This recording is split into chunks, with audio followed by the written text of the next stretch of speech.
দর্শক দলে ফিরেছেন লিটন কুমার দাস। আর তাতে একাদশ নিয়ে দুশ্চিন্তা কমেছে বাংলাদেশের। মিডল অর্ডারে বেড়েছে শক্তিমত্তা। আর এদিকে ঐশীদের বিপক্ষে টপ অর্ডারে থাকছে বিশেষ এক চমক। সুযোগ পাবেন ভক্তদের পছন্দের এক তারকা ক্রিকেটার। একই সাথে পেস বোলিং ডিপার্টমেন্টও প্রস্তুত আছেন নিজেদের কোণঠাসা করার মতো খেলোয়াড় নিয়ে।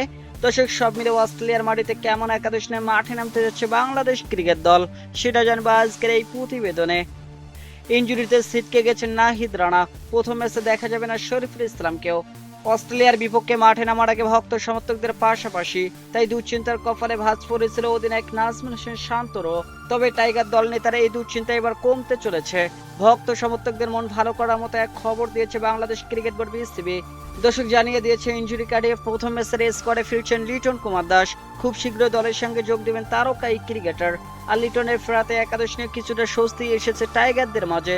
সেই সাথে মিডল অর্ডারও বেড়েছে শক্তিমত্তা। অস্ট্রেলিয়ার বিপক্ষে বাংলাদেশে একাদশে ফিরতে পারেন সৌম্য সরকার। সর্বশেষ 2021 সালে বাংলাদেশের সাদা জার্সি গায়ে জড়ান সৌম্য সরকার। এরপর থেকে আর এই ফরম্যাটে আন্তর্জাতিক ক্রিকেট খেলা হয়নি বা হাতে তারকা ব্যাটারের।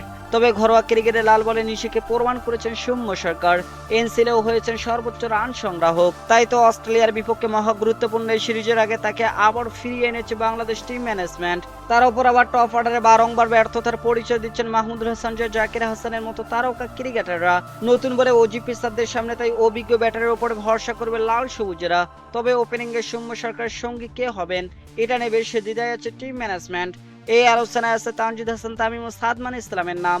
যদিও ব্যাট হাতে ছন্দে নেই সাদমান ইসলাম, তাই তো তরুণ ব্যাটার তানজিদ হাসান তামিমের দিকে নজর পড়তে পারে টিম ম্যানেজমেন্টের। তবে যদিও আবারও অভিজ্ঞতার কথা চিন্তায় আসে, তাহলে সুযোগ পেতে পারেন সাদমান ইসলাম। ওপেনিং নেতায় কিছুটা ধোঁয়াশা থাকলেও মিডল অর্ডার নিয়ে একদমই চিন্তা নেই বাংলাদেশ দলের।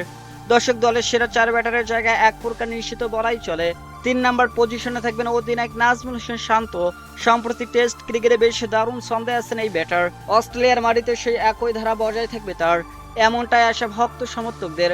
অন্যদিকে 4 নম্বর পজিশনে থাকবেন অভিজ্ঞ মমিনুল হক এবং 5 নম্বর জায়গাটা একান্ত নিজের করে নিয়েছেন মুশফিকুর রহিম। 6 নম্বর পজিশনে খেলবেন লিটন কুমার দাস। এমনকি উইকেট কিপারের দায়িত্বটাও সামলাতে পারেন তারকাই ক্রিকেটার।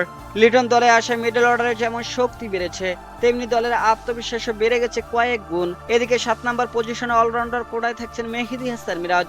ডানহাতি অফ স্পিনের জাদুতে অজিদের কুপাকাত করার পাশাপাশি ব্যাট হাতেও কার্যকর ভূমিকা রাখতে পারেন এই নির্ভরযোগ্য ক্রিকেটার। এছাড়া বিশেষজ্ঞ স্পিনার হিসেবে একাদশে থাকছেন তাইজুল ইসলাম। লাল বলে ক্রিকেটে দেশের সফলতম এই বলারের কাঁধেই থাকবে অজি ব্যাটিং লাইন আপে ধস নামানোর গুরু দায়িত্ব। অন্যদিকে পেস বোলিং ইউনিটে নাহিদ রানা, শরীফুল ইসলামের অনুপস্থিতি টাইগারদের কিছুটা ভাবালে প্রস্তুত আছে বিকল্প। দর্শক শরীফুলের বদলি হিসেবে একাদশে থাকছেন হাসান মাহমুদ। আর নাহিদের জায়গায় আপাতত এগিয়ে আছেন গতি তারকা মুশফিক হাসান। অপেক্ষায় আছেন প্রথমবারের মতো বাংলাদেশের জার্সি গায়ে জড়ানোর। নাহিদের কাছাকাছি গতিতে বল করতে সক্ষম মুশফিক অজি ব্যাটারদের ঘুম হারাম করার জন্য পারফেক্ট অপশন বলাই যেতেই পারে।